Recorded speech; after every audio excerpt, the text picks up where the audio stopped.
atas kasih-Nya, atas anugerah-Nya pagi ini kita dipertemukan kembali untuk kita memahami banyak hal bagaimana kondisi akhir zaman yang harus kita hadapi, mau atau tidak mau, maka situasi kondisi akhir zaman harus diterima, harus dihadapi oleh setiap makhluk yang ada di bumi. Sebab kenyataannya, karena ambisi manusia, karena keinginan daging manusia, karena keinginan mata manusia yang didorong oleh keangkuhan hidup, maka ketetapan Tuhan, aturan Tuhan, konstitusi kerajaan Allah itu diubah oleh manusia sebagai suatu hukum yang seakan-akan bisa dipermainkan oleh manusia, sehingga kenyataannya yang terjadi karena manusia mengubah undang-undang, mengubah ketetapan, mengubah perjanjian abadi, maka dunia dihukum oleh Tuhan.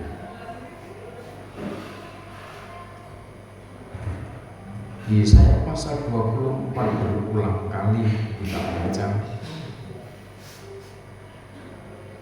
Sekian ribu tahun yang lalu Nabi Yesaya menyampaikan hal itu tentang kondisi akhir zaman. Setelahnya maka Nabi Daniel juga menerima pewahyuan yang akan terjadi dan terjadi saat zaman Daniel hidup. Demikian juga rahasia yang akan terjadi pada akhir zaman. Dan banyak nabi-nabi lain, nabi-nabi kecil, bahkan nabi besar, semua yang dipakai oleh Tuhan saat itu juga dipakai oleh Tuhan untuk menyatakan kehendak dan ketetapan Tuhan yang akan terjadi pada saat Nabi waktu itu ada, masih hidup. Demikian juga yang akan terjadi di kemudian hari dan yang akan terjadi pada akhir zaman. Saudara terkasih dalam Tuhan, dunia ini sudah ada di dalam skenario-nya kerajaan Allah. Dunia dikembalikan pada kemuliaan perlindungan Tuhan, tetapi aturan-aturan kerajaan Allah itu dilanggar oleh manusia.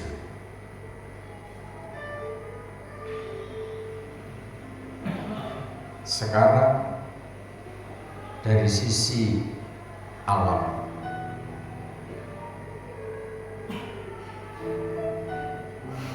di mana terjadi bencana yang sangat mengagetkan, banjir, badai, puting beliung, itu tidak hanya di Indonesia.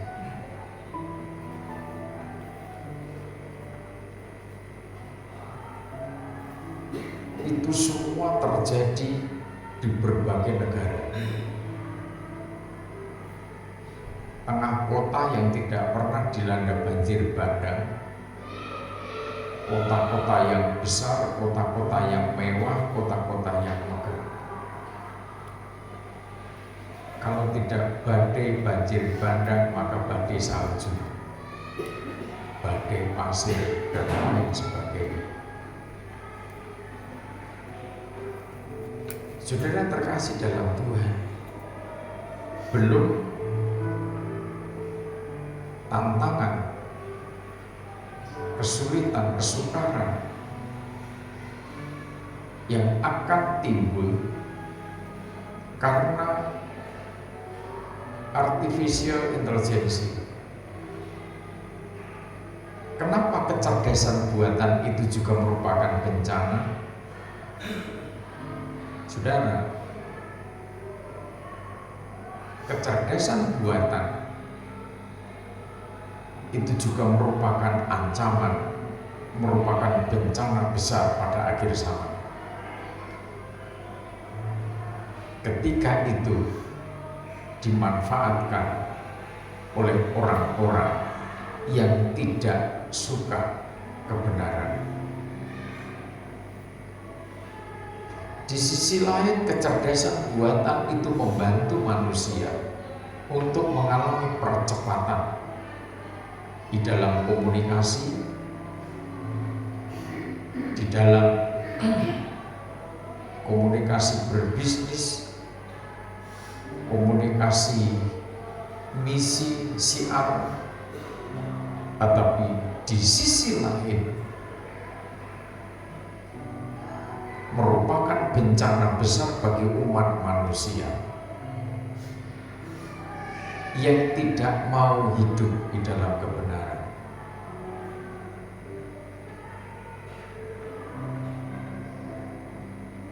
Dalam waktu yang tidak lama, dan ini sudah mulai, alat-alatnya sudah dipersiapkan. Saudara kan lebih mungkin juga tahu, belajar apa yang namanya metaverse. Media sosial itu nanti tidak seperti yang saudara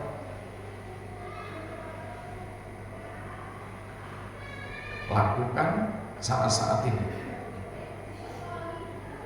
Dunia media sosial suatu saat nanti dikatakan metaverse itu merupakan dunia yang melampaui imajinasi. Meta itu tak terbatas. Dunia yang melampaui realitas. Dunia yang melampaui ekspektasi. Dunia yang melampaui daya khayal.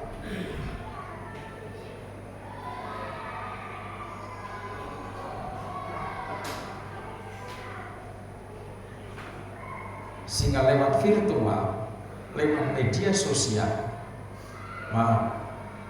saudara bisa berjabat tangan dengan lawan komunikasi saudara, dengan komunitas saudara. Saudara bisa berpelukan dan saudara bisa melakukan apa saja lewat virtual.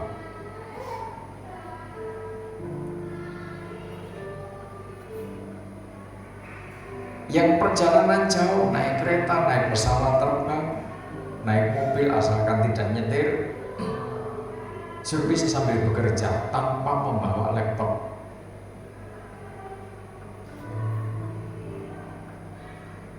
Sebab laptop Megaverse itu sudah terdesain sedemikian rupa. Saudara tetap ngetik, tanganmu tetap begini. Sebab yang sedang saudara hadapi adalah laptop, keyboardnya laptop.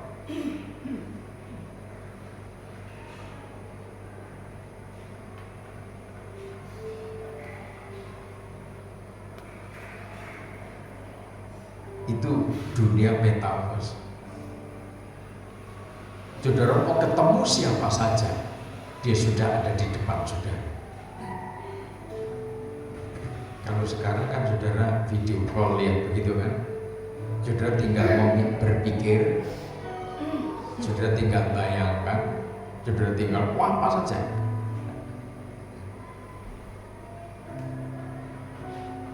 Saudara bayangkan ruang tamumu itu kursinya kursi mewah, tidak perlu beli.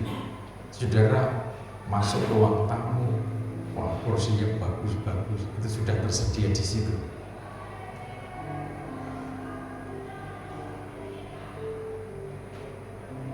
Tapi ingat, di kepala saudara akan ditaruh satu benda. Kalau saudara tidak ditaruh benda itu, maka saudara yang kerja di kantor tidak bisa kerja.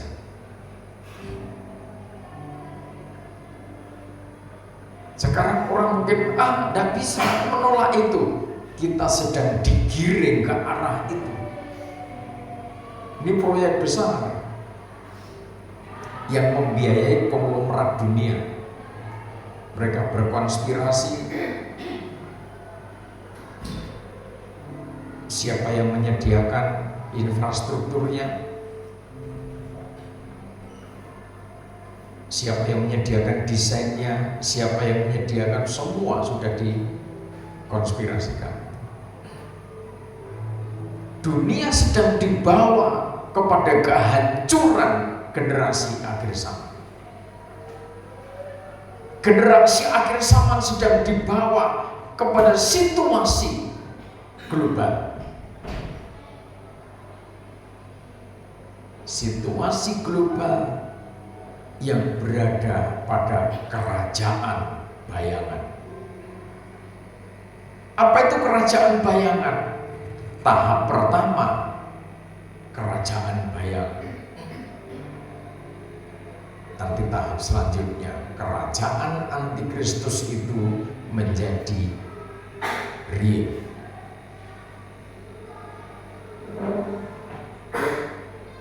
Menjadi realita, menjadi nyata.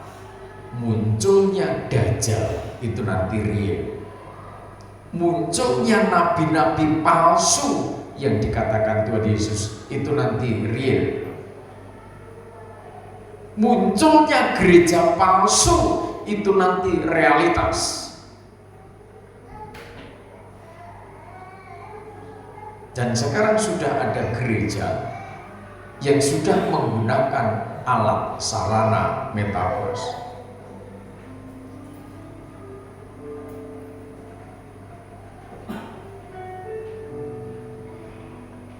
Sehingga nanti saya beritahu saudara, tidak ada gedung gereja.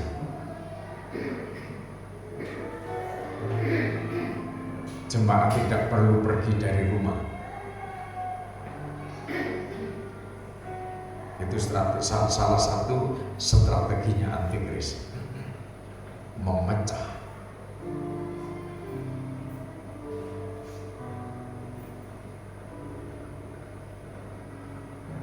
Baptisan air juga lewat virtual.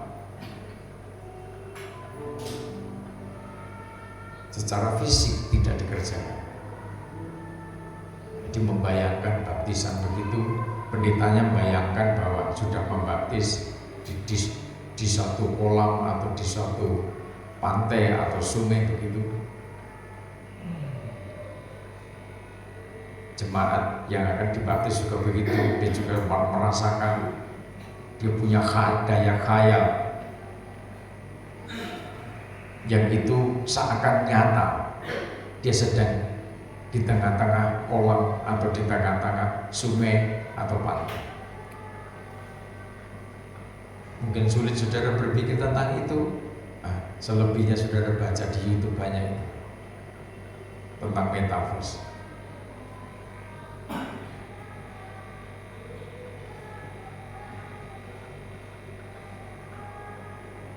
Oleh sebab itu, mau tidak mau kita pasti menghadapi kenyataan itu. Sebab dunia sedang digiring dengan kekuatan materi. Dunia sedang dituntun oleh kekuatan mamon. Sebab yang punya proyek ini orang yang punya uang.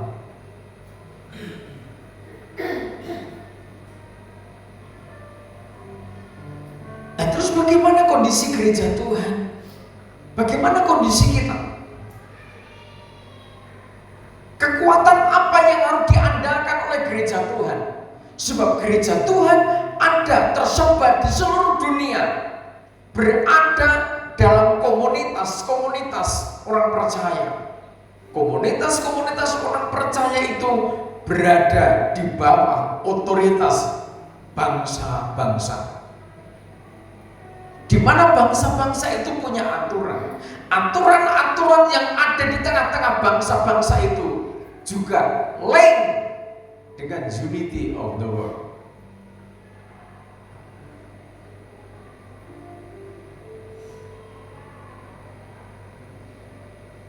Banyak orang menjadi ragu-ragu ketika kitab Wahyu diungkapkan.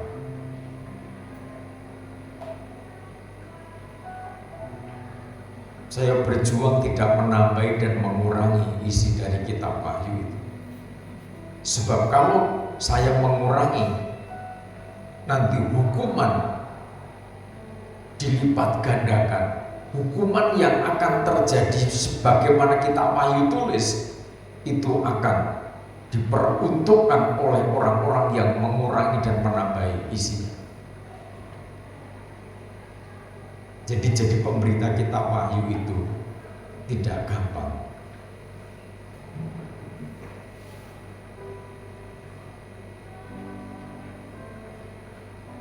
Jadi pemberita kitab Wahyu itu tidak mudah.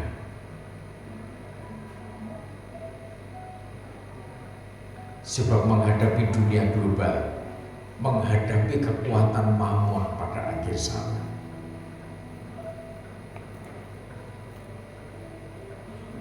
Kalau saudara lihat di Facebook, saudara lihat di YouTube, di mana-mana sekarang begitu mudahnya orang memamerkan mamon, kan?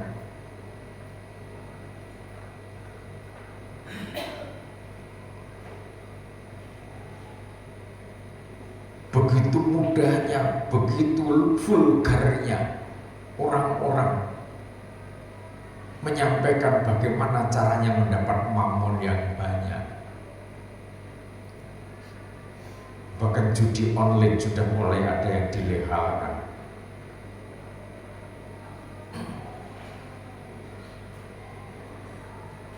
Orang menganggap dunia, negara yang kita sangat religius, tetapi di saat terdapat perjudian demi perjudian, prostitusi dan lain sebagainya.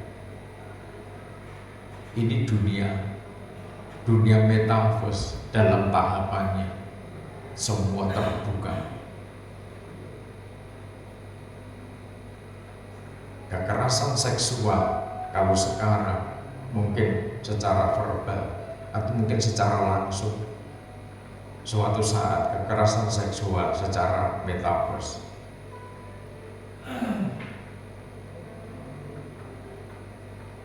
Sekarang baru mulai, ini sudah mulai.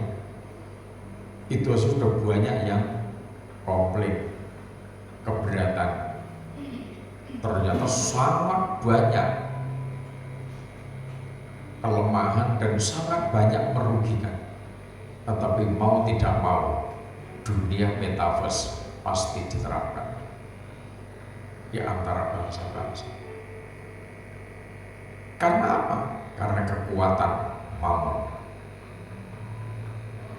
Ini bisnis global.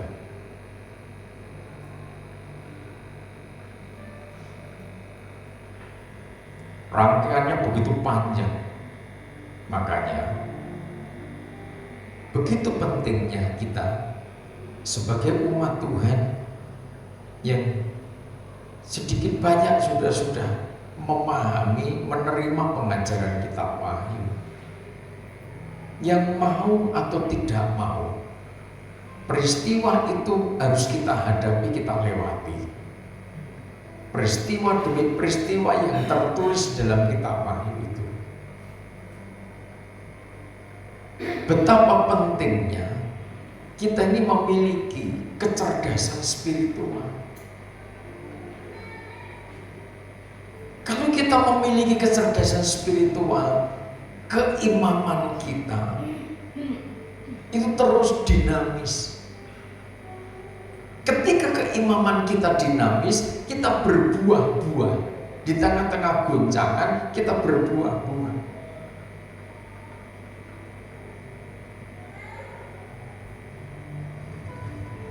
Di tengah-tengah kegoncangan menjadi berkat.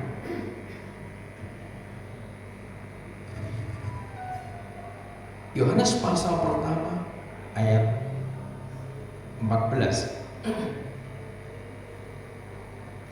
Yohanes pasal pertama ayat 14.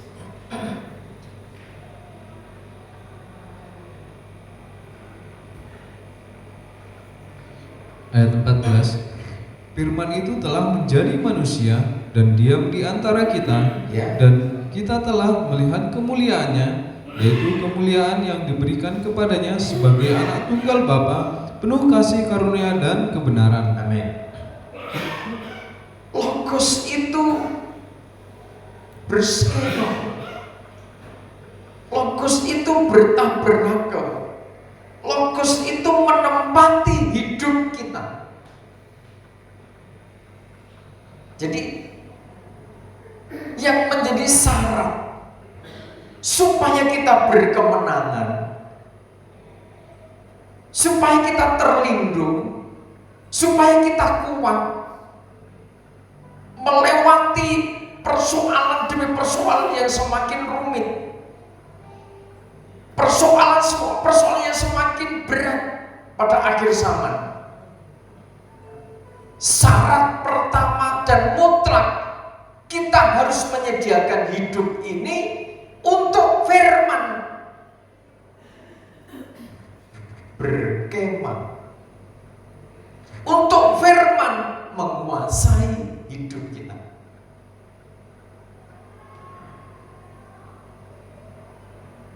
Firman itu telah menjadi manusia, berdiam di antara kita, dan kita melihat kemuliaannya. Ketika kita menerima kehadirannya, maka kita ini mendapat kemuliaannya. Kemuliaan yang bagaimana? Kemuliaan yang diberikannya kepada kita, di mana kita sebagai anak-anaknya.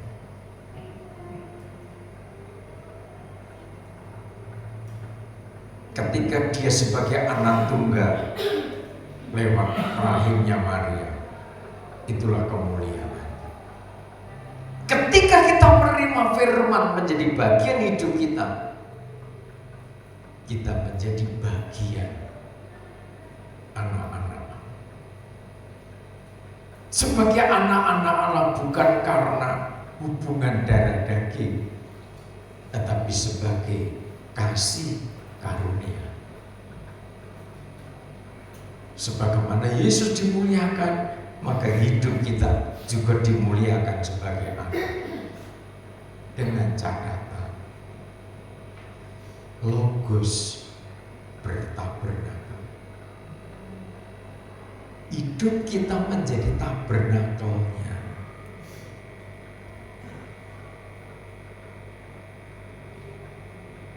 Kenapa harus bingung?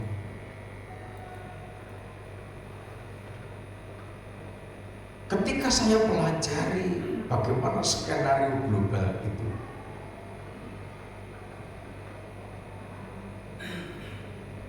bagi yang belum terungkap secara umum, masih disimpan oleh orang-orang tertentu tentang bagaimana konspirasi global itu.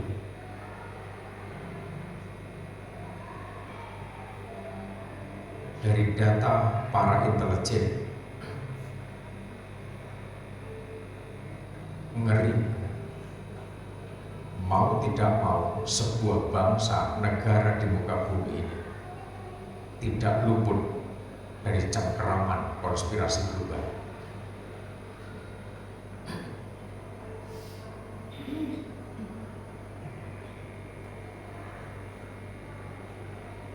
Indonesia menjadi Indonesia menjadi negara yang terancam untuk disengsarakan.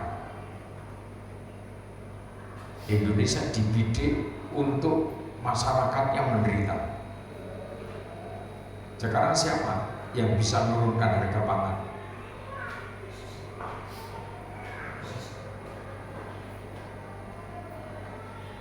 Kalau pemimpin-pemimpin yang lalu dulu bisa mengatakan negara kita ini subur. Dulu dikatakan tongkat kayu jadi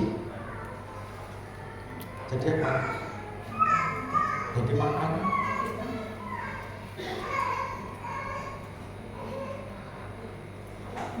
Tanah kita ini tanah surga. Dikatakan begitu. Nah kalau kita impor, ada pemimpin pernah mengatakan, pemimpin negeri ini pernah mengatakan, kalau kita ini sampai impor, bodoh.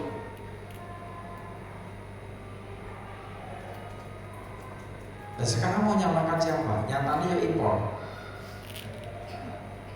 Kalau udah impor, nanti masyarakat tidak makan.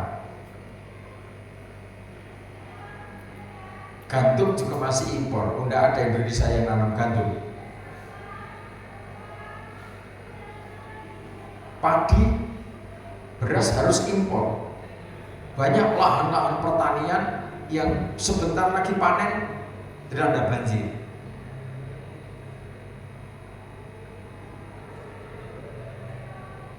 Atau karena memang kondisional, saatnya tanam, saatnya pemupukan, pupuk mahal. Banyak pupuk-pupuk subsidi yang mestinya harganya di bawah 100.000, katanya begitu kan, tapi dijual lewat jalur lain dengan harga 200 lebih. Akhirnya muncul pupuk-pupuk tiruan yang kualitasnya di bawah standar, oplosan. Itu konspirasi semua. Tujuannya apa? Supaya pertanian gagal, masyarakat menderita. Saya kan juga sering ngobrol dengan petani. Ngapa-ngapa mesti yang menjadi keluhan itu soal pupuk, pengadaan pupuk. Sekalipun akhir-akhir ini katanya digelontorkan sekian ton. Nanti jalurnya diputar gitu, sampai petani tetap mahal.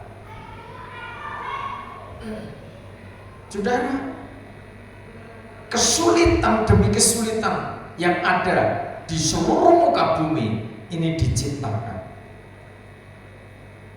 dikondisikan demikian oleh orang-orang yang memegang mamon.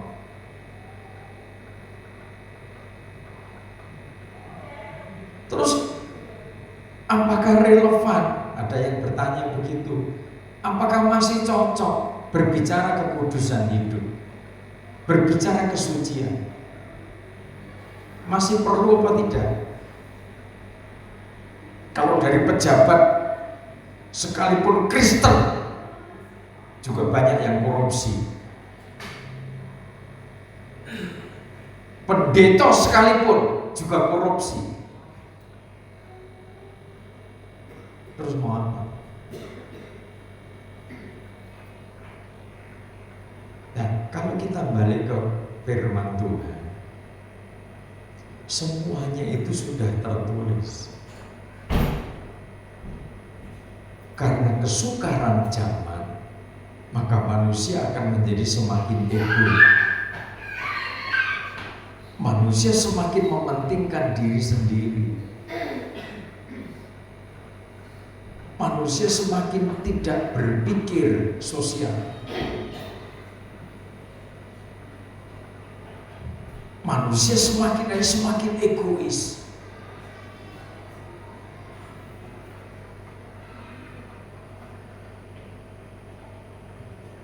Ketika kita Wahyu diungkap dengan detail, gereja palsu pada akhir zaman akan berkonspirasi dengan pemerintah-pemerintah dunia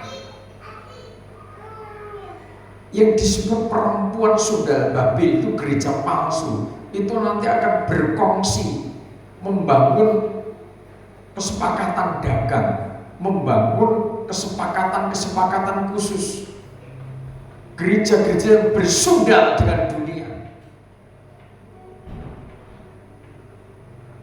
Ingat, dalam waktu 1 jam mereka lenyap nanti. Kan begitu. Ini kan kita wahyu. Jadi cermati ketika saya sampaikan supaya saudara selamat. Amin. Supaya saudara selamat. Kita ini masyarakat kecil, tetapi ketika gajah itu perang, ketika harimau itu saling berebut daging, saudara mungkin bisa ketabrak ke injak-injak. Tetapi ketika Logos itu ada di dalam diri saudara, suatu saat saudara akan punya peran penting, pegang kendali dunia ini sesuai kapasitasnya.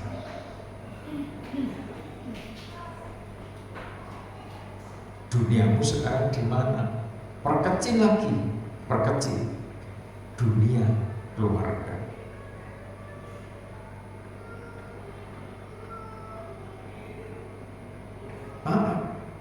Banyak hamba-hamba Tuhan, banyak para pendeta dengan semangatnya, dengan gigihnya memenuhi panggilan Tuhan. Tidak sedikit juga alias banyak keluarganya saking tidak terperhatikan. Bagaimana anaknya, bagaimana keluarganya tidak terperhatikan. Sehingga banyak juga akhirnya para pendeta pada akhir zaman yang harus berjuang bagaimana tetap eksis sampai akhir. Mau nyalahkan siapa? Nyalahkan orang tuanya? Tidak sepenuhnya juga. Kadang kalau seorang hamba Tuhan, seorang malaikat jemaat, seorang pendeta harus berjuang, tidak mikir waktu, tidak mikir kesehatannya, dia berdoa berjuang untuk umat Tuhan. Semua tertuju pada umat, semua tertuju pada umat, energinya tertuju pada umat. Akhirnya anak-anaknya tidak terperhatikan. Banyak juga begitu. Dengan kata lain, anak dikorbankan. Saking takutnya sama jemaat, sebab apa-apa dicela, gembala apa-apa disalahkan, apa-apa dicela, tidak disukai. Kenyataannya banyak, senasib gembala-gembala itu.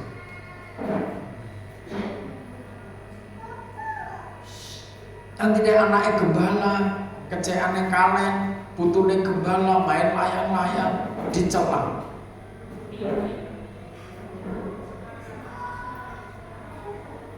Anaknya gembala, putune gembala, main dingdong, main PlayStation di mall.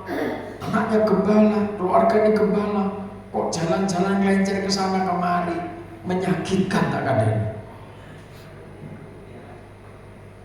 Apakah keluarga gembala tidak boleh jalan-jalan?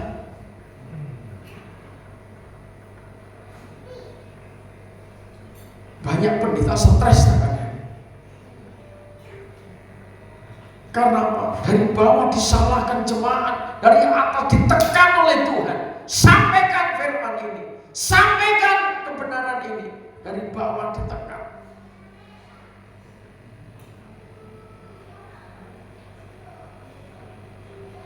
Nanti gembala piknik juga dirasani salah sini, wah duitnya akeh.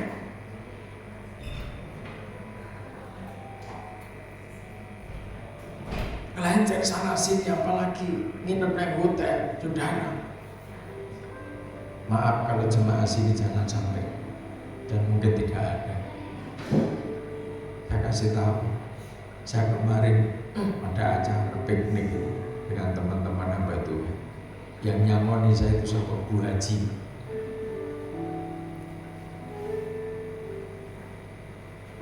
sama seorang ibu haji di sana.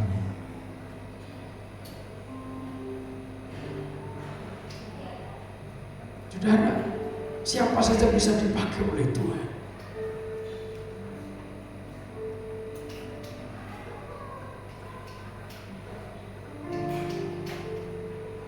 Bagaimana semua orang berjuang demi eksistensi hidupnya, demi eksistensi tahbisannya. Gembala waktunya habis untuk sembahyang. Kadang anak mau dekat, ini sharingnya para gembala, sharingnya anak-anak gembala. Ketika anak-anak gembala itu ketemuan, bapaknya tidak bisa ditemui karena lagi sembahyang, lagi fokus persiapan firman.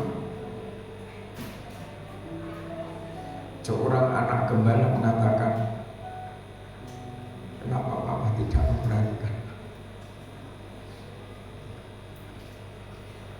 Kenapa sih dikatakan jemaat terus?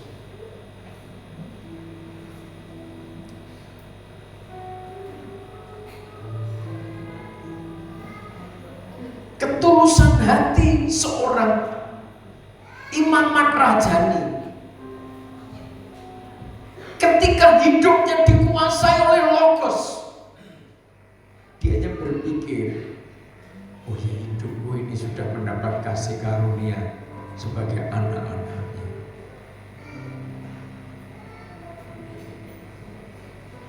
Hidupku sudah diambil dari ancaman kebinasaan itu, mendapatkan roh kasih karunia karena kebenaran logos itu.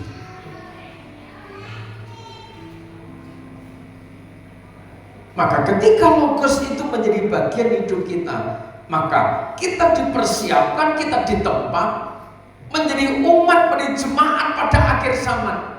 Kenapa kita harus tampil laksana sosok kakidian emas? Kita harus tampil laksana mempelai perempuan dengan jubah matahari, bulan dan bintang. Kenapa kita harus seperti itu? Karena goncangan demi goncangan zaman itu tidak bisa dihadapi. Raja Mamon tidak bisa dihadapi dengan Mamon.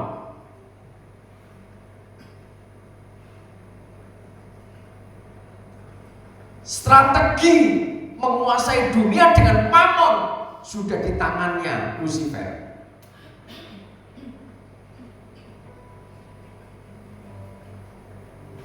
Strategi gereja palsu sudah ada di tangannya nabi palsu, yaitu Mamon.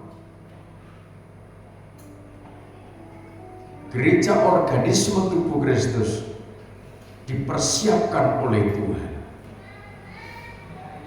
untuk memiliki kepribadian, memiliki hati yang penuh kasih, jiwanya juga diisi dengan kekuatan kasih, akal budinya yang dipikirkan juga bagaimana aku mengasihi. Jadi hatinya hati yang limpah dengan kasih, jiwanya jiwa kasih, pikirannya pikiran kasih. Pendiriannya logos. Karena pendiriannya adalah pendirian logos, maka logos itu akan membawa raganya kepada suatu perlindungan yang kokoh. Kita bisa bayangkan, ketika kita mengandalkan materi, kekuatan logos tidak ada, maka kita berada dalam kekalahan. Ketika matahari, bulan dan bintang itu dirajut di dalam hidup kita, maka nanti kan arahnya, perlengkapannya itu ketujuh perkara itu. Gereja Tuhan dicukupi oleh Tuhan dengan 7 perkara. Jadi bukan berarti ketika strategi Mamon itu sudah dikuasai Lucifer, dikuasai nabi palsu, binatang antikris, Bukan berarti terus gereja Tuhan itu miskin, tidak begitu. Tetapi ketika kebenaran logos itu ada di dalamnya, maka fasilitas sarana prasarana itu tambahan sesuai dengan wadarnya masing-masing. Itu yang harus kita pahami. Ketika saudara tidak fokus, maka hatimu tidak tenang. Ketika jiwamu tidak saudara bawa kepada Tuhan, tidak fokus kepada logos, maka jiwamu terguncang.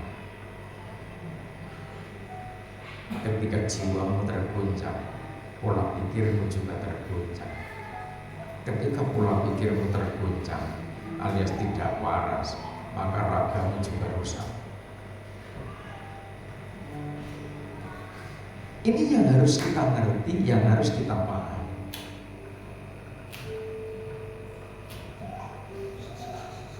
Maka pakaian matahari, bulan, dan bintang itu menyeluruh, sehingga apa yang tidak pernah kita pikir, apa yang tidak pernah terbatinkan, apa yang belum pernah saudara lihat, apa yang belum pernah saudara miliki, itu disediakan Tuhan untuk orang-orang yang mengasihi Dia.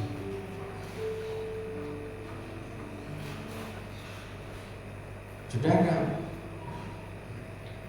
ada kesaksian seseorang, ini bukan orang gereja, ini tetangga, boleh katakan begitu. Tapi di dalam membangun keluarga, dalam membangun bisnis, itu pakai logos. Logika nggak masuk. Tapi orang itu percaya. Ketika hamba Tuhan menyampaikan kebenaran logos, orang itu menjadi percaya. Tidak cukup percaya, mereka melakoni logos itu. Ketika mereka menjalani logos, maka mereka juga merasakan betapa damainya hidupnya.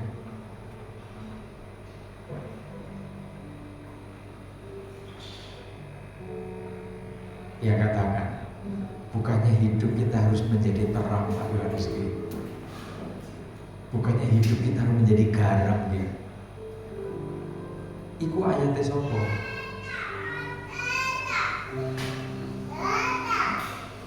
Dulu itu saya itu orangnya sangat pelit. Boleh tanyakan bapaknya sama suaminya. Boleh ditanyakan. Saya itu dulu sangat pelit, galak. Tapi ketika dia sebut, ketika bos berbicara bahwa kita ini harus menjadi terang,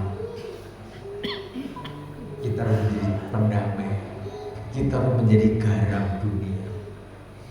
Kan harus mulai dari keluarga kita, Pak. Bukan Kristen. Ketika mereka pakai ayat Alkitab, mereka jalani itu, mereka diberkati. Satu saat tak bawa ke tempat saudara, dan mereka saksi bahwa hidupnya itu pakai firman.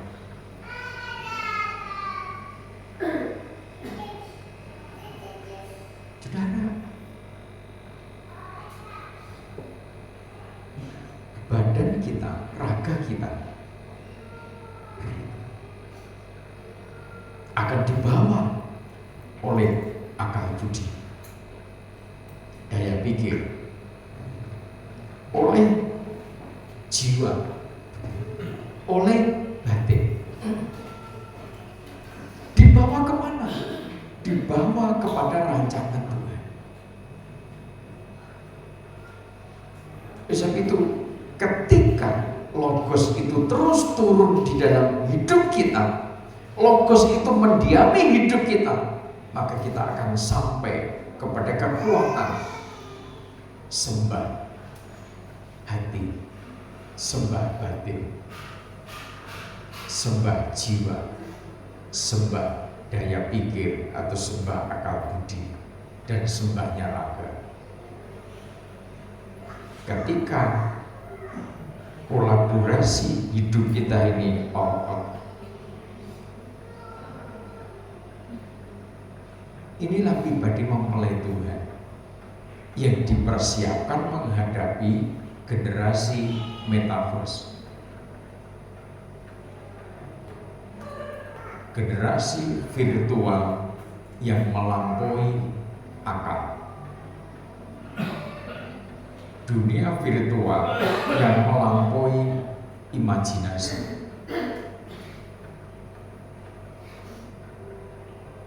Harus percaya. Dunia itu ini sudah diterapkan. Alat-alat ini sudah mulai dijual. Dan seluruh pemegang HP itu nanti suatu saat dikirim ke arah itu dan pasti punya alat itu. Terus bijak. Kalau saudara tidak betul-betul berada dalam titik sembah raga yang benar, sembah daya pikir dengan benar, sembah jiwa dengan benar, sembah batin dengan benar, pakaian matahari, bulan, dan bintang itu menjadi kepribadian gereja, organisme tubuh Kristus. Dengan kekuatan apa kita eksis sebagai imamat yang kerajaan. Jadi ketika kita memahami Logos, menerima hadirnya Logos, dan saudara masih bertanya-tanya, terus piye, berarti saudara belum menerima Logos. Menerima Logos, jalani dalam hidup, pribadikan dalam hidupmu, ikuti alurnya Logos. Ketika satu saat sudah dipaksa untuk memakai alat-alat itu, bagaimana? Kekuatan Logos akan mendetoks alat-alat itu, sehingga dimanapun saudara berada, saudara akan terkurung dengan kekuatan malaikat yang menyertai saudara. Lah saudara itu tinggal sekarang percaya tidak bahwa setiap saat saudara itu dikawal malaikat.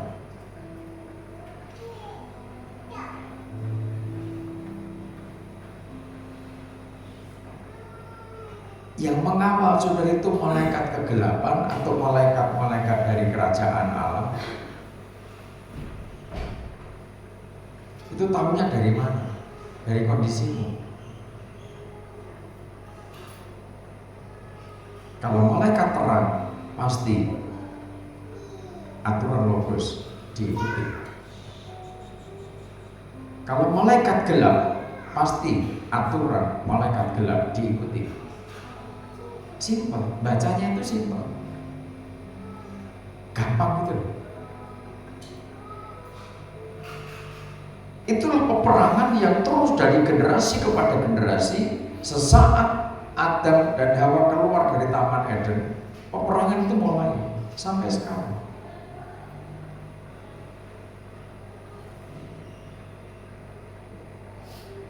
Sebab itu betapa pentingnya kita ini memahami dengan benar. Ojo gampang salah paham. Ketika firman disampaikan, gampang salah paham. Kenapa aku terus yang diantemi? Firman yang pertama ngantemi saya terus. Yang pertama, dia itu siapa? Saya. Yang pertama dipagari oleh firman itu siapa? Saya.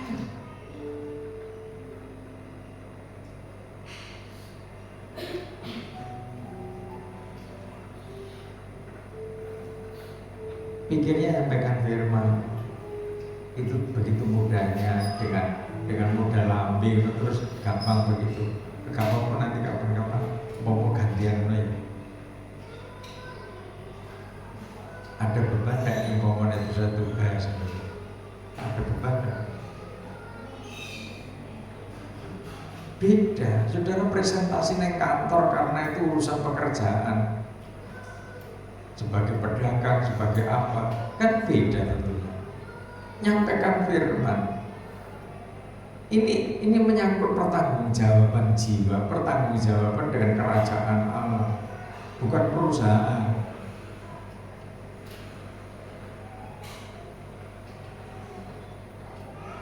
Dan makanya para pelayan-pelayan Tuhan yang bertugas apa saja itu semua sudah dikonfirmasi oleh Ibu Gembala. Kecuali yang top up itu tahun lalu jadwalnya sudah ada. Nah yang baru-baru itu, yang baru mulai ditugasi gitu, bukan tanpa konfirmasi. Jadi jangan ada yang salah paham ya. Semua yang baru-baru itu sudah dikonfirmasi dan sudah bersedia. Karena bersedia, maka ditampilkan di situ bagian ini ada bacawan suci, ada singer, itu sudah clear di depan. Ini yang baru-baru. Beda yang top up. Yang top up itu masuk malah minta resign. Lucu. Imam meminta resign.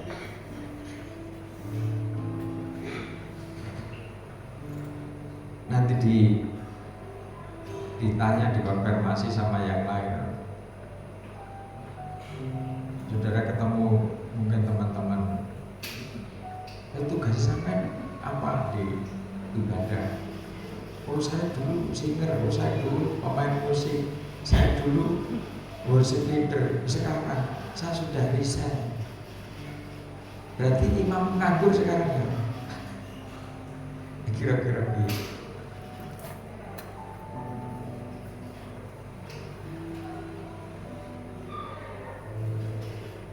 Banyak para singer, para WL itu umurnya sudah 70 tahun, terus semangatnya masih membara. Selagi itu dipahami bahwa inilah pelayanan yang sangat mulia. Seorang gembala lu tidak berani nyoret, itu tidak berani.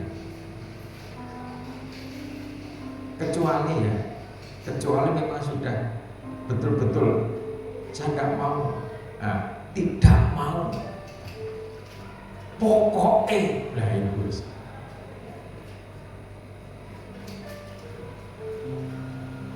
Bukan berarti Tuhan itu sangat rugi ketika kita tidak melayani. Aja diwale-wale, susah, repoti gitu.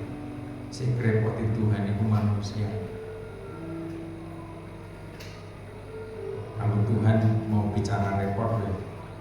Tetapi kan Tuhan itu mau supaya hidup umat Tuhan itu dalam satu dinamika yang terus berkembang bertumbuh. Jadi ketika logos itu terus melimpah atas kita, sementara kita menghadapi persoalan yang begitu ruwet, begitu berat. Nah kalau saya mikir tentang tantangan konspirasi global, ya Mbak Tuhan ciut loh nyali. Terus dengan apa lagi? Gereja-gereja palsu itu modalnya besar.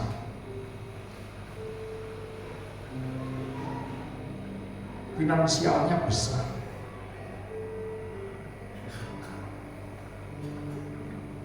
Gereja penyembah setan itu sekarang sudah mulai terang-terangan, kan sudah mungkin pernah menemukan channelnya, sudah terang-terangan dan mereka didukung oleh para soal selebriti internasional, soal biaya, tidak ada masalah. Soal anggaran mau kemana, mau bikin apa, tidak ada masalah.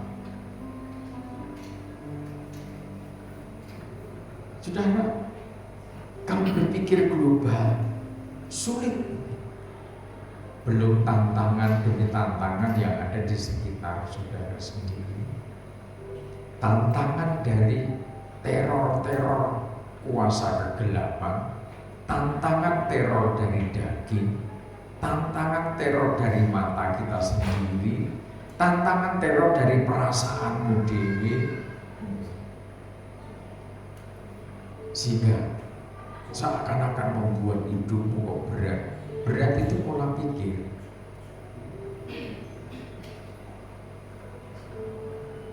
Yang bikin saudara merasa berat itu pola pikir. Coba memiliki pola pikir Kristus. Miliki kelembutan hati, miliki kerendahan hati, dan terus belajar kepada Logos. Ketika kita belajar kepada Logos dalam sujud di altarnya, jadi jangan anggap ini melebihi metafisik. Orang mungkin mengatakan, oh itu halusinasi. Ini, saudara damai.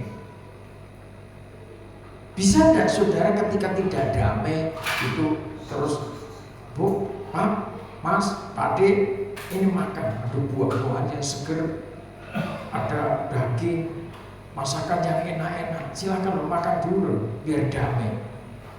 Kira-kira bisa tidak kedamaian diobati dengan makanan yang enak-enak? Saudara susah, saudara gundah gulana, sementara menghadapi makanan yang sedap-sedap. Sembuh tidak? Bisa sembuh tidak? Tidak sembuh. Tapi ketika saudara sujud di altarnya, tidak bisa ngomong, bisanya nangis, tapi seakan batinmu, jiwamu, pikiranmu menyampaikan sesuatu kepada Tuhan. Dan setelah itu saudara menaikkan doa, ucapan terima kasih. Dan setelah itu saudara damai, saudara iso tenang. Itu halusinasi atau real? Kedamaian itu real. Ya, tolong bedakan apa itu halusinasi, apa itu lawatan Allah. Apakah dunia metaverse itu nanti akan membuat orang damai? Tidak. Sebab dunia metaverse tidak bisa menembus jiwa, tidak bisa membangun jiwa. Justru dunia metaverse itu nanti banyak orang menjadi korban sehingga stres, depresi. Kenapa? Dia berpikir punya mobil mewah setelah alatnya dilepas. Oh, podo karo mimpi lho. Wah. Dia berpikir berkhayal, rumahnya megah, rumah mewah, atau pikir alat itu dilepas.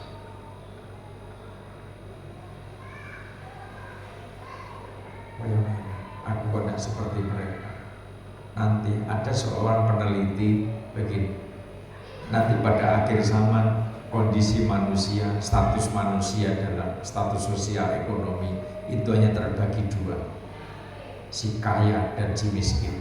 Tidak ada yang tengah-tengah, tidak ada. Tidak ada namanya prasejahtera, tidak ada. Nanti hanya terbagi dua golongan, kaya secara materi, miskin secara harta.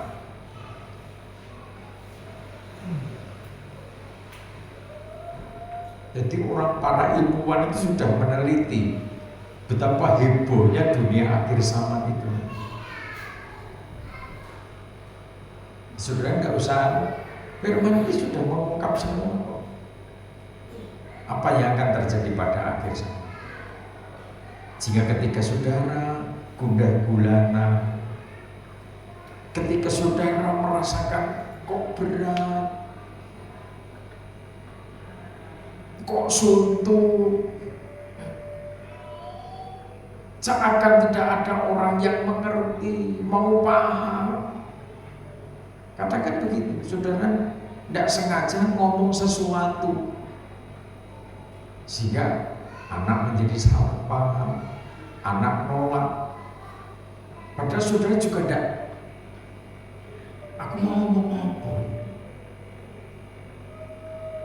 sehingga saudara tidak damai. Sudah tidak ngerti kenapa akhirnya terjadi seperti ini. Seakan keluarga berkeping-keping, seakan pelayanan terkoyak-koyak.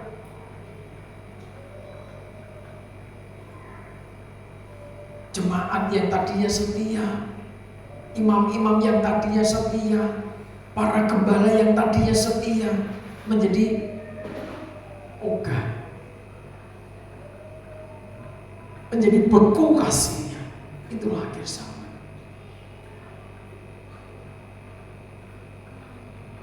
Pentingnya kita sujud ketika dia berfirman, mari datanglah.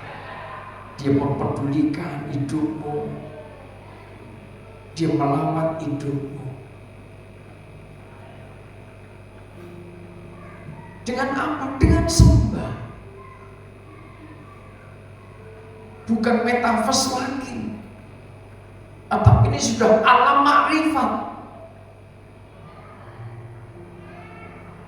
Ketika sudah masuk dalam alam makrifatnya Tuhan, alam hikmatnya Tuhan, sesuatu yang tidak mungkin saudara lewati, saudara diberi kekuatan baru untuk melewati persoalan itu.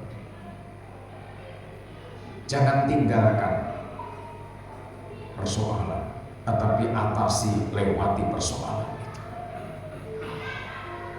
Saudara punya Tuhan yang lebih dahsyat ketimbang persoalanmu. Maka ketika persoalan datang, kegoncangan datang, saudara fokus kepada Logos, fokus kepada firman. Ketika saudara fokus kepada Logos, hatimu yang terasa berat, bebanmu yang terasa berat, Tuhan berikan kekuatan baru atas hidup saudara. Bila hati terasa berat, tak seorang pun mengerti bebanku. Ku tanya Yesus, apa yang harus ku buat? Ia berfirman, mari datanglah. Ia selalu pedulikan aku.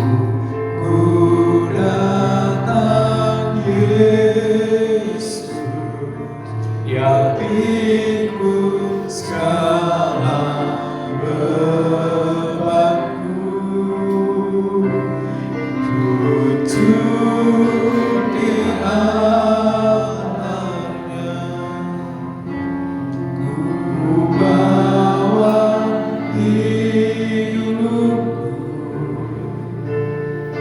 Terima anugerahnya, ya ampuniku dan bebaskanku.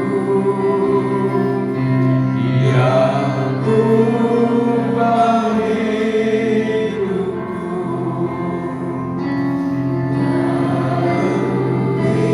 hatiku.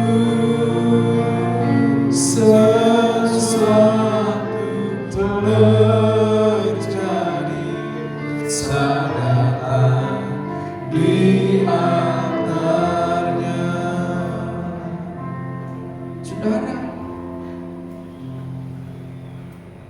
saat-saat tertentu gembala itu merasakan betapa dahsyatnya tekanan demi tekanan. Sering ibu gembala saudara katakan, "Pi, aku pamit." Ya langsung masuk ruang doa itu. Nggak pagi, nggak siang, nggak malam.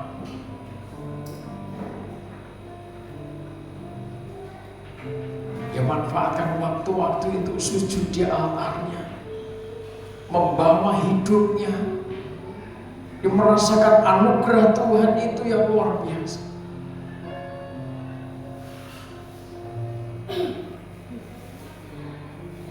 Kami merasakan hanya itu yang bisa kami kerjakan. Ketika beban berat, ketika tekanan demi tekanan itu terjadi, menteror kami. Sementara tugas dari Tuhan bagaimana alur pemberitaan firman supaya jemaat sampai kepada target, memiliki kecerdasan spiritual.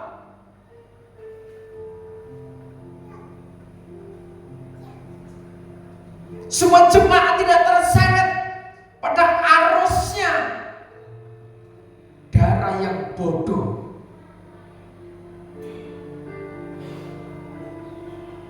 Digambarkan sebagai darah-darah yang tidak ngerti waktu, darah-darah yang bisa memanfaatkan materi, harta yang Tuhan percayakan dalam hidupnya.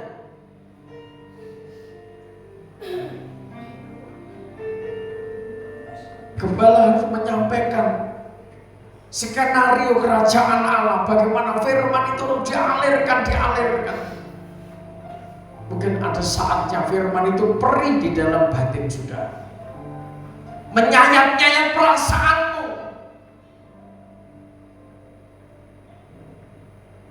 Sebelum saudara terkoyak-koyak hatimu, gembala setiap saat merasakan hal demikian.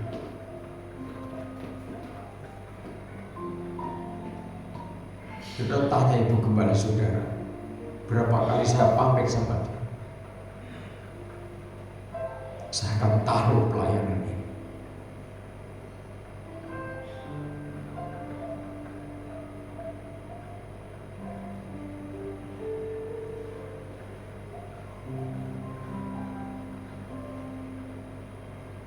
Sebab saya tahu ancaman di depan.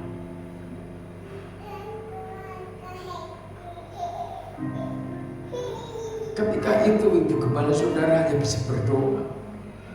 Kok pamit? Masuk ruang doa, dia berdoa. Ketika saya tidak ditopang sungguh-sungguh, saya tidak kuat juga. Secara manusiawi saya tidak mampu. Tapi ketika Tuhan masih memberikan kekuatan, apapun tantangannya, apapun risikonya, saya akan tetap melayani Tuhan.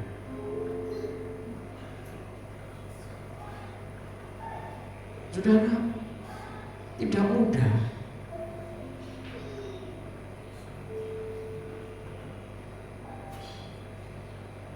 Tidak gampang, tidak ringan beban yang harus ditanggung.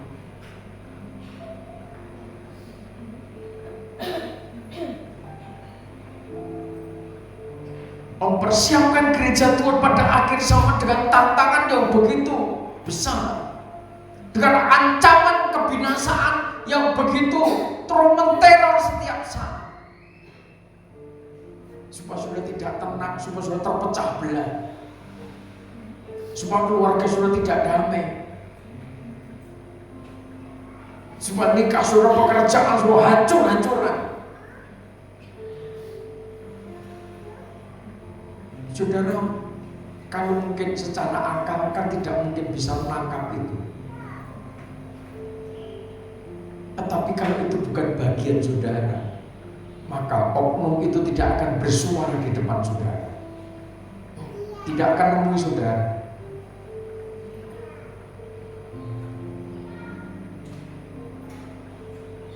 Sebab itu di dalam membangun organisme tubuh Kristus sampai gereja gereja itu memiliki kecerdasan spiritual, maka kita masing-masing pribadi andalkan logos itu, sujud di altarnya.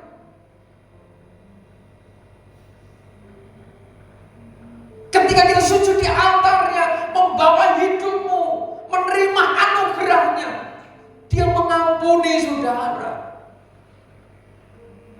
Mungkin dosamu merah legam, seakan tidak bisa terhapus. Ketika sudah menerima anugerah pengampunan dari Tuhan, si iblis, si pendakwa itu sudah dihancurkan dengan kekuatan darah Yesus.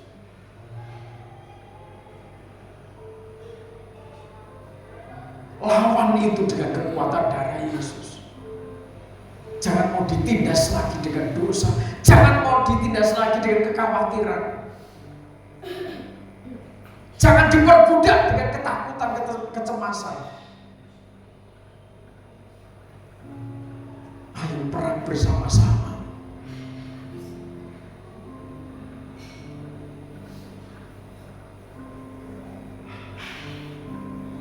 Saya merasakan capek, iya saya capek. Ketika saya berjuang, seakan tidak ada orang yang menemani saya. Dulu saudara gigih sekian jam, ikut berperang memerangi roh-roh di udara itu. Sekarang sudah pangkas. So mesti nanggung.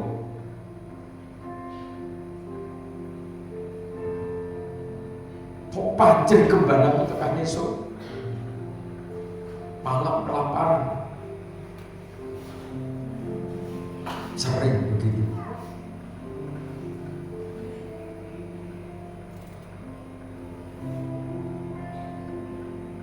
Hanya oleh karena anugerahnya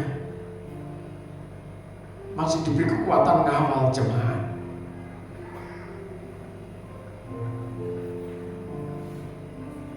Kadang kalau naik ke kursi, duduk di kursi di meja belajar kamar itu, baca bagaimana strateginya mengalahkan setan. Baca.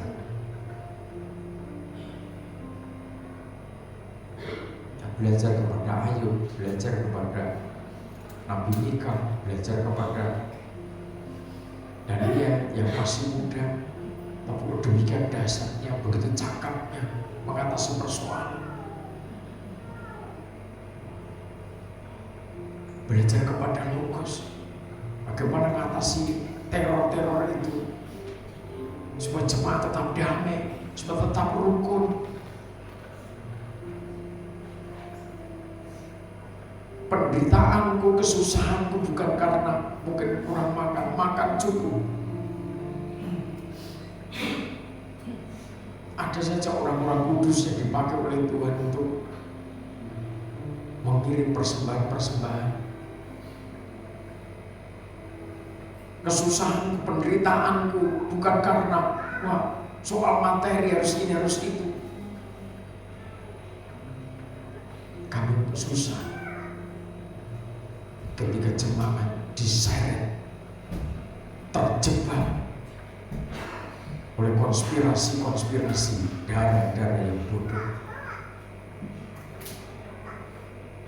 Ada musuh-musuh yang menabur benih-benih pada waktu malam,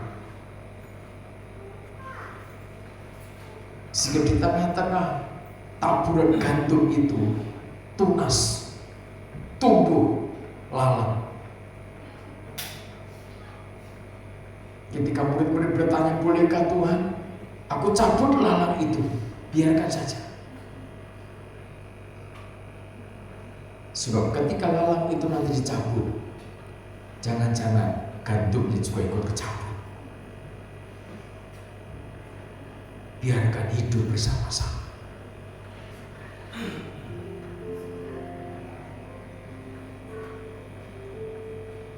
Nanti saat musim menuai, gandum dipanen, lalang dipanen, masing-masing tempatnya berbeda.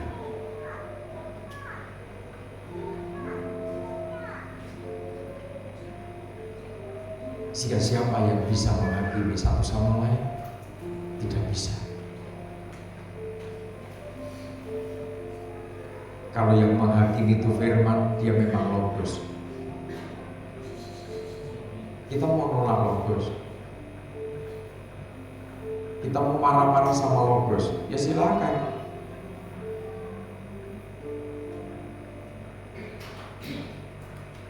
Oh, dia yang memberi kita hidup,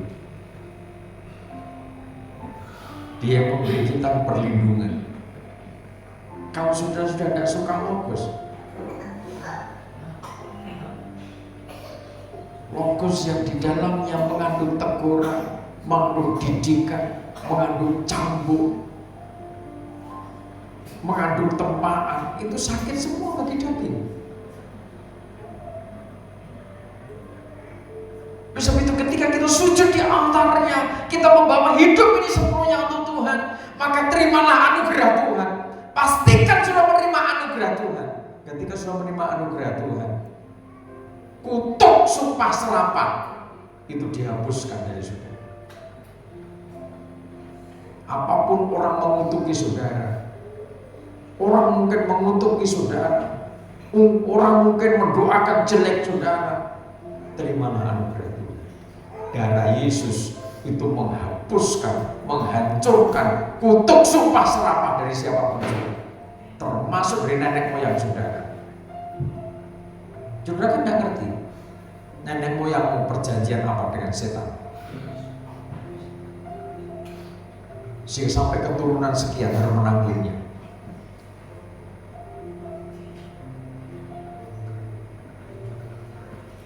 Kan banyak orang-orang dulu. Mulai kapan? Ketika ayah, ibu percaya, kakek nenek percaya. Sebelumnya mereka orang percaya atau orang penyembah berhala, di mana perjanjian dengan berhala itu akan menimbulkan kutuk pada keturunan sekian. Tapi ketika kita menerima anugerah Tuhan, menerima hadirnya logos itu, maka dosamu sudah diampuni. Pastikan saudara yakin dosamu sudah diampuni. Dosa, kutuk, sumpah serapah itu sudah dihapus oleh darah Yesus. Ketika kuasa darah Yesus membersihkan kutuk, sumpah serapah, hidupmu diubahkan, hidupmu dibaharui. Ketika hidupmu dibaharui, ada sesuatu yang terjadi. Saat datang di altar, Tuhan sedang mengerjakan sesuatu yang dahsyat. Percaya yang sakit pasti dipulihkan oleh Tuhan. Ketika saudara saat-saat ini sedang menghadapi sebuah kegagalan, supaya saudara juga mengerti bagaimana caranya Tuhan membangkitkan saudara. Bagaimana caranya memulihkan saudara. Dan ketika saudara sudah dipulihkan, tetap jadikan hidupmu sebagai baiknya Roh Kudus. Ketika hidupmu sebagai baiknya Roh Kudus, maka saudara menempati tempat-tempat yang diberkati Tuhan dalam kemuliaan yang luar biasa. Ulangan 11. Kita ulangan pasal 11.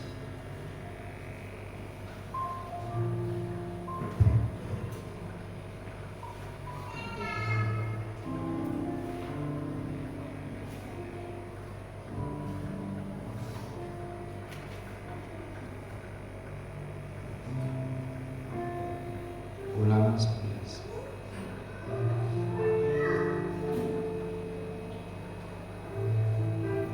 Ayat 8 mulai. Ketaatan mendatangkan berkat, ketidaktaatan mendatangkan kutuk. Ayat yang ke-8. Jadi kamu harus berpegang pada seluruh perintah yang kusampaikan kepadamu pada hari ini, supaya kamu kuat untuk memasuki serta menduduki negeri kemanapun kamu pergi mendudukinya. Ya, kemanapun kamu pergi mendudukinya. Maka ketika kita berpegang teguh pada perjanjian, anugerahnya, maka penyertaan Tuhan, perlindungan Tuhan yang itu waktu itu disampaikan kepada Musa, supaya diyakini oleh umat Tuhan. Ini juga perjanjian menjadi bagian hidup kita, dan supaya lanjut umurmu di tanah yang dijanjikan Tuhan dengan sumpah kepada nenek moyangmu untuk memberikannya kepada mereka suatu negeri yang berlimpah-limpah susu dan madunya. ya. Terus Sebab negeri kemana engkau masuk untuk mendudukinya bukanlah negeri seperti tanah Mesir, dari mana kamu keluar, yang setelah ditabur dengan benih harus kau kawari dengan jerih payah, seakan-akan kebun anggur. terus Tetapi negeri kemana kamu pergi untuk mendudukinya ialah negeri yang bergunung-gunung dan berlimpah-limpah, yang mendapat air sebanyak hujan yang turun dari langit. ya, tempat kondisinya tidak seperti Mesir, tetapi kondisi Kanaan itu berlembah-lembah, bergunung-gunung yang mendapat air sebanyak hujan yang turun dari langit. Suatu negeri yang dipelihara oleh Tuhan Allahmu, mata Tuhan Allahmu tetap mengawasinya dari awal sampai akhir tahun. 13. Jika kamu dengan sungguh-sungguh mendengarkan perintah yang kusampaikan kepadamu pada hari ini, sehingga kamu mengasihi Tuhan Allahmu dan beribadah kepadanya dengan segenap hatimu dan dengan segenap jiwamu, Segenap hati, segenap jiwa, maka Ia akan memberikan hujan untuk tanahmu pada masanya, hujan awal pada hujan akhir, sehingga engkau dapat mengumpulkan gandummu, anggurmu, dan minyakmu. ya. Terus Dan Ia akan memberi rumput di padangmu untuk hewanmu, sehingga engkau dapat makan dan menjadi kenyang. ya, ada pemeliharaan Tuhan, ada perlindungan Tuhan. Ketika jiwa kita, ketika hati kita tertambat pada Logos, tertambat kepada perjanjian dengan otoritas kerajaan Allah, ada jaminan usahamu diberkati Tuhan, baik ternak, baik usaha apapun juga, ladangmu, semua di dalam naungan kemuliaan hadirat Tuhan. Hati-hatilah supaya jangan hatimu terbujuk Sehingga kamu menyimpang dengan beribadah kepada Allah lain dan sujud menyembah kepadanya. ya. Yosua menerima perintah supaya tetap hati-hati, tetap waspada. Masih di dalam kitab Ulangan, terus Taurat Tuhan itu selalu dibacakan kepada tahapan sebelum memasuki Kanaan. Tujuannya supaya umat Tuhan tetap beribadah, membangun ibadah, membangun imamat sebagaimana Tuhan tetapkan. Ayat 17 demikian, jika demikian maka akan bangkitlah murka Tuhan terhadap kamu, dan Ia akan menutup langit ketika kita tidak setia, ketika kita menyimpang dan terbujuk menyembah kepada ilah-ilah lain. Maka perjanjian yang Tuhan nyatakan lewat Musa, Tuhan menutup langit berarti menutup berkat. Terus Sehingga tidak ada hujan dan tanah tidak mengeluarkan hasil. Terus? Lalu kamu lenyap dengan cepat dari negeri yang baik yang diberikan Tuhan kepadamu. Tetapi kamu harus menaruh perkataan ini dalam hatimu dan dalam jiwamu. ya, Kamu harus mengikatkannya sebagai tanda pada tanganmu, dan haruslah itu menjadi lambang di dahimu. ya, jadi jelas, tegas apa yang disampaikan Tuhan kepada Musa. Kamu lenyap dengan cepat dari negeri yang baik yang diberikan Tuhan kepadamu. Ketika kita tidak setia, ketika kita tidak taat kepada aturan firman, dikatakan bukan buka hati. Kita membuka hati, membuka jiwa untuk Logos itu supaya dari hari ke hari kita selalu mengingat, kita selalu paham firman itu menjadi lambang ingat-ingatan, ditulis, ditaruh di dahi, di hati, di jiwa. Sebab itu kita punya tanggung jawab membangun sebuah generasi yang harus kita upgrade, memiliki kecerdasan spiritual.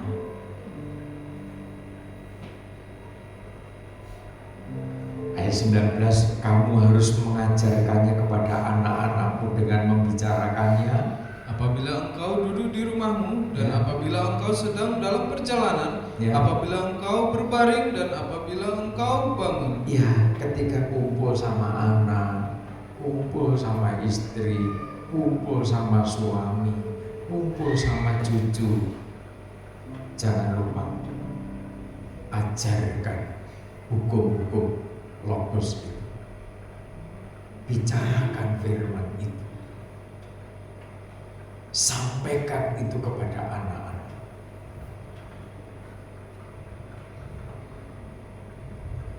Apabila duduk di rumah, sesaat yang sharing soal kerjaan, sesaat oh iya kerja ini dan itu, ya sesuai kebenaran firman kita percaya sebagaimana firman Tuhan, kita juga berupaya kita kerjakan. Biarlah firman nanti yang terus menuntun kita. Ketika Tuhan berkehendak mengizinkan ini semuanya, semua pasti berada dalam naungan berkat Tuhan. Amin. Membicarakan tentang keluarga, tentang anak, tentang masa depan, tentang pendidikan, masuk lagi juga kepada firman. Akal saudara terbatas untuk ngatur urip. Bahkan kadang-kala seringkali kebulet-bulet dengan akal. Ketika akal kita bulet-bulet, jangan-jangan terjebak ngakali Tuhan.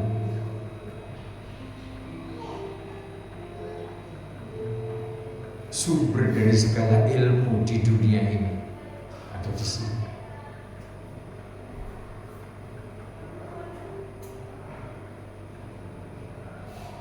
Maka jadilah imamat yang rajani, yang memiliki ketaatan pendudukan yang luar biasa. Saat dalam perjalanan di mobil, ada penumpang di situ bisa ngobrol firman. Seraya ngomong kerjaan nanti, tapi firman Tuhan jelas memastikan bahwa kita harus kuat, kita harus tangguh, kita harus yakin Tuhan menggandeng kita. Dan firman, perkatakan firman itu. Satu saat nanti dalam berbisnis juga begitu. Satu saat kalau Tuhan izinkan begitu, kita akan sharing dengan teman-teman yang mereka memperkatakan firman dalam membangun bisnis dan membangun keluarga. Kalau Tuhan izinkan satu saat kita bisa ketemu. Tengah malam dia bangun memperkatakan firman. Siapa mereka? Bukan orang gereja, tapi hatinya, jiwanya ada dalam firman. Impactnya, karena memang mereka secara polos ya, tulus katakan firman itu. Dia niati itu, dia jalani itu. Dan apa yang dia kerjakan?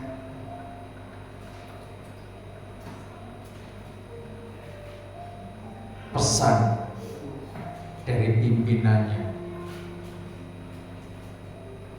ketika diberkati, hartamu semakin bertambah, jangan melekat pada harta.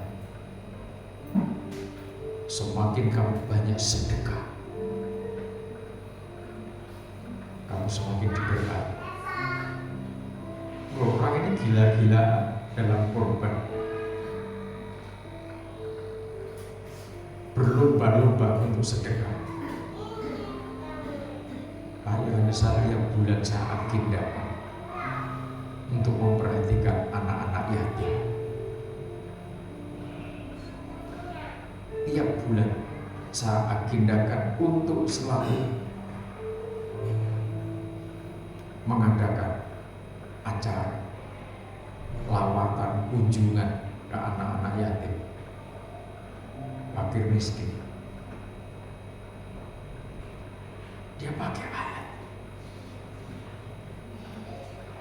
perjanjian abadi, dia pegang saat di rumah, saat berbaring apa? Kelemaan.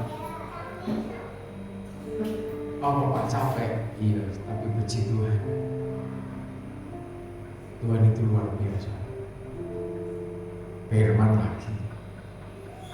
Jadi jangan bosan kalau ketemu firman. Pikirannya lagi luar. Asal ngomong firman. Firman mana?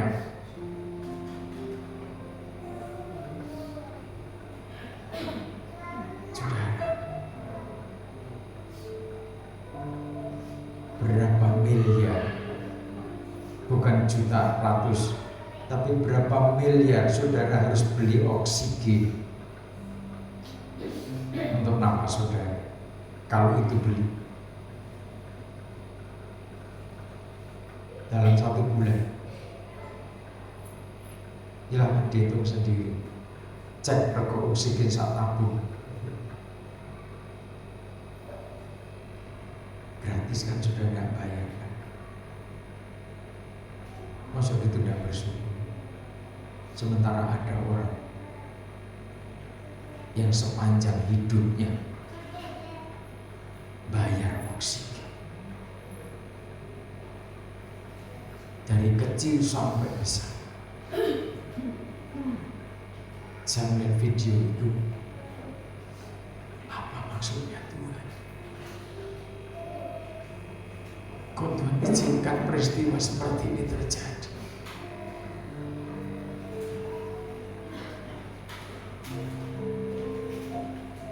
Jelas tidak bekerja, tidak bisa bekerja, atau mengeluarkan uang terus dalam jumlah yang sangat besar. Saudara, perkatakan firman, ajarkan firman itu. Saat bangun,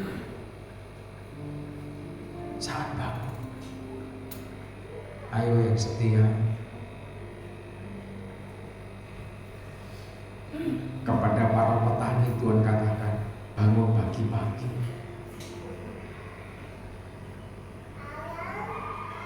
gerakkan tanganmu, kerjakan. Sebab Tuhan, kita tidak ngerti, entah ini, entah itu, entah yang satu atau yang kedua yang berhasil, atau dua-duanya berhasil, kita tidak ngerti. Kerjakan semua.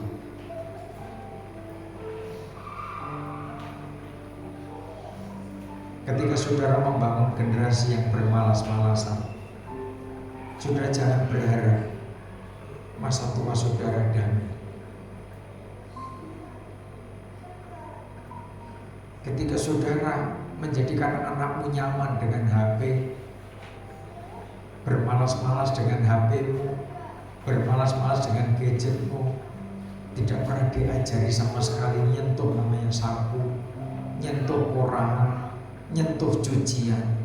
Jangan harap masa tuamu tenang, sebab saudara sedang melahirkan anak-anak yang malas, anak-anak yang tidak ngerti sama orang tua.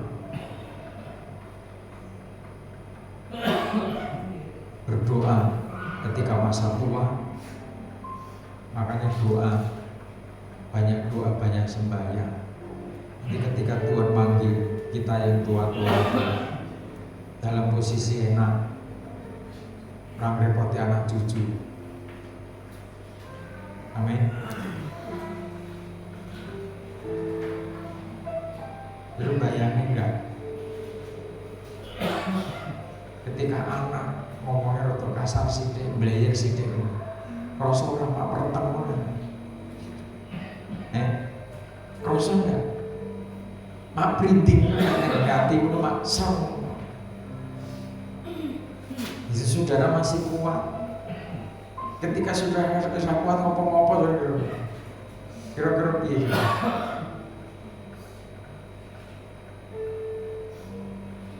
Generasi anak-anak kita ke depan menghadapi tantangan yang begitu berat. Karena tantangan yang begitu berat itu ketika mereka tidak kuat, ya mereka meledak. Melampiaskan kekesalannya kemana? Ada orang yang nendang tembok dewa ben puas. Itu kemarahannya dongkol itu dilampiaskan bukan kepada orang tapi ke benda. Ada yang melampiaskan kekesalannya nih piring ini tuku-tuku dewi dipecahi dewi. Yo ada sih kalau tenang. Itu jemaat Kristen akhir zaman bervariasi. Wono sing macam-macam. Ada yang cucian direndam hari malam itu, udah dicuci-cuci ngamuk, langsung ditumpuk, bluk tidak ini remuk kan. Ada orang tua tidak mau negur anak, ngerendam pakaian udah 2-3 hari sampai baunya seperti got comberan. Loh sudah, orang tuanya tidak mau nyucikan. Karena apa? Ya nek orang tua nyucikan terus ngajari sekali 2 kali. Atau ini sampai gede kuliah.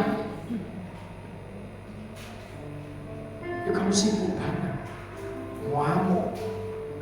Tendang embere, nendang ember dengul sikile bapake mau nancep nang ember kandil, embere gak dilepas. Tambah ngamuk-ngamuk. Jadi sebayangnya orang itu makanya sing salah sapa? Sing ngamuk jane yo salah. Makanya nek ngamuk jeneng ini. Yang ngamuk yo salah. Kok akhirnya nek mau nyuci ra ono ember tuku meneh. Sapa sing anggaran meneh? Intine iki nek wong ngamukan iku gak ono. Itu pasti merugikan lah. Gitu kan? Pasti merugikan. Sekalipun itu kamu sendiri yang beli, duit-duitku dewe, apa sampai campur tangan? Nanti rangi duit akhirnya utang, nambah beban lagi. Guru-guru HP dibanting, keluar bahasa sadar. Oh iya, aku mau kesurupan. Lah, relasi-relasi pada HP ke HP. Ya apa gitu? Bahasa sadar iki jane ya iya. Lah ngono sadar dhewe nek kadung gendeng, kadung kesurupan mabuk kopi. Ada manusia seperti itu. Ada saya tobat, saya sudah enggak gitu-gitu lagi. Oke, enggak apa-apa. Oke, tobat suruh. Misalnya anakmu, wis duwe anak, kamu kerja sungguh-sungguh setia, wis gak apa-apa, kamu ketinggalan karena kebodohanmu. Teman saklektingmu sudah, katakanlah, sudah enjoy, sudah iso noto anake, noto keluargane. Temanmu saklekting sudah bisa ibaratnya lari 100 meter, kamu mulai start lagi, gak apa-apa. Ampuni Pak, ampuni, selama ini saya berani komunikasi sama. Nah mau peramani komunikasi karena aku takut ya, aku nyopot. Saya berdoa. Jadi setiap saat perkatakan firman. Ketika semua perkatakan firman, saudara sedang dalam kemenangan. Saling mengingatkan. Amin. Saling mengingatkan. Saya ini sopo meneh. Kalau istri tidak bicara sama suami, terus kalau sopo meneh. Kalau suami tidak bicara sama istri, anak tidak bicara sama orang tua, terus kalau sopo meneh. Belum tentu kan orang lain, tetangga saudara, teman kantor saudara, saudara jangan ngobrol tentang pribadimu terus bisa ngerti.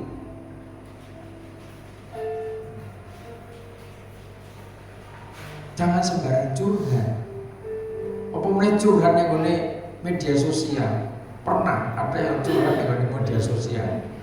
Nggak lama, langsung komunikasi. Iki ngomong iki. Langsung oknumnya diparani dengan seseorang, akhirnya didel.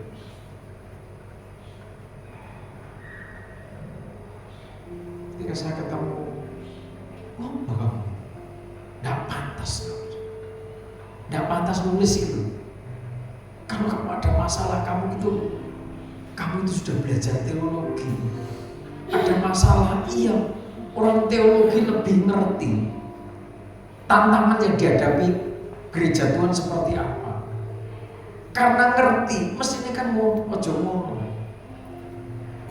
stres kalau nggak ngerti kebenaran firman. Jadi orang nggak pandang itu teolog, nggak pandang itu jemaat yang secara khusus, secara akademis belum belajar ke situ. Ketika menghadapi persoalan, kita doa itu kan.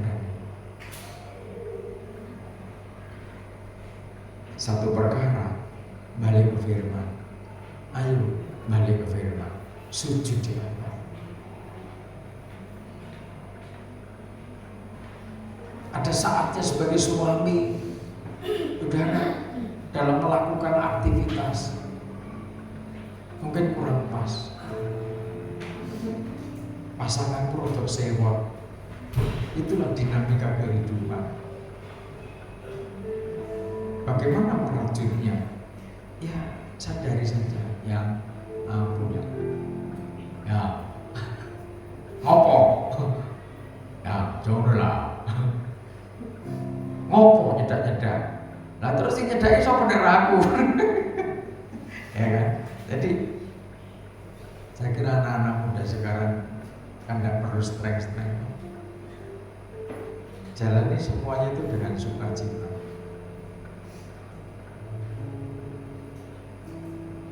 Kalau saatnya piknik, toko tutup, yang di kantor cuti sebentar, piknik berdua, bertiga sama anak untuk berempat karo mbahmu.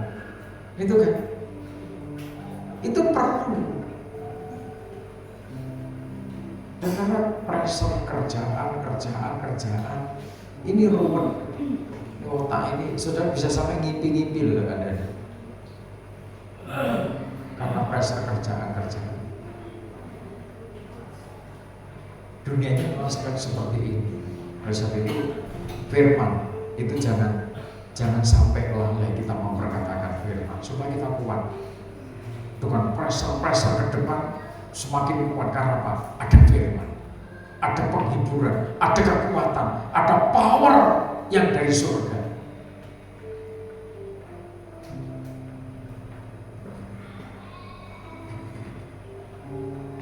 Ayat 20, engkau harus menuliskannya pada tiang pintu rumahmu dan pada pintu gerbangmu. 21, supaya panjang umurmu dan umur anak-anakmu di tanah yang dijanjikan Tuhan dengan sumpah kepada nenek moyangmu untuk memberikannya kepada mereka selama ada langit di atas bumi. Ya terus, sebab jika kamu sungguh-sungguh berpegang pada perintah yang kusampaikan kepadamu untuk dilakukan dengan mengasihi Tuhan Allahmu, dengan hidup menurut segala jalan yang ditunjukkannya dan dengan berpaut padanya, maka Tuhan akan menghalau segala bangsa ini dari hadapanmu, sehingga kamu menduduki daerah bangsa-bangsa yang lebih besar dan lebih kuat daripadamu. Nah, jadi ada kekuatan. Ketika kita ada penundukan, ketika kita ada ketaatan, maka persoalan, tantangan, ancaman sebesar apapun itu sudah berada dalam wilayahnya Tuhan yang mengatasi. Wilayah kita menjaga pengajaran yang sumbernya dari Logos. tugas kita untuk sujud di altar. Ketika kita sujud di altar, ketika kita memperkatakan firman Tuhan, saudara mulai berkarir tahun ini. Yang berdagang, anggap yang lalu itu poinnya sama, tetapi mulai tahun ini supaya sudah bisa nambah poin, usahamu berkembang, pekerjaanmu berkembang, bisnismu berkembang. Coba perkatakan firman Tuhan, sujudlah di altarnya sendiri. Manfaatkan waktu semaksimal mungkin, sebaik mungkin. Andalkan Tuhan. Ketika sudah mengandalkan Tuhan, sesuatu yang dasar dikerjakan melalui dunia metaverse, melampaui kekuatan metafisik yang dibuat manusia. Sesuatu yang dikerjakan Tuhan ketika saudara datang di altar, itu akan membawa saudara kepada kemenangan demi kemenangan. Yang tegak, yang teguh, yang taat, yang setia, sebagai imamat yang raja. Tuhan Yesus memberkati.